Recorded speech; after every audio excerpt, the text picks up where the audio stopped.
Welcome to Kenton Teaches. Enjoy the video.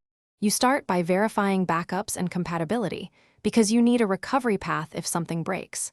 Once done, confirm the instance AMI or snapshot and note tenancy, VPC, ENI attachments, and EBS volume types.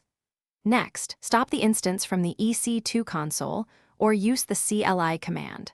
OSEC2 stop instances instance IDs I1,234,567,890 updef 0.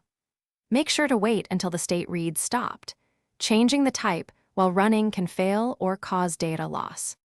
You will now change the instance type, which alters CPU, memory, and bandwidth.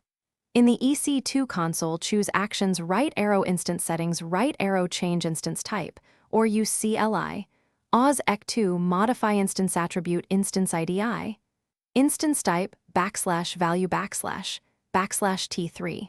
Large \. Make sure the chosen type supports your AMI and virtualization, HVM VSPV, and check ENA or NVMe requirements. If storage or network performance needs change, adjust EBS settings or placement groups before starting. You finish by starting the instance and validating that the OS boots and services bind to expected interfaces. Once started, check system logs in CloudWatch, SSHN, and run quick smoke tests on applications and endpoints. Make sure load balancer targets and auto-scaling groups reflect the new type if applicable.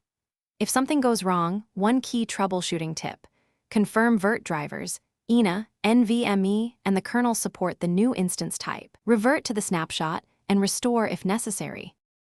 Thanks for watching. Please subscribe if this video was helpful.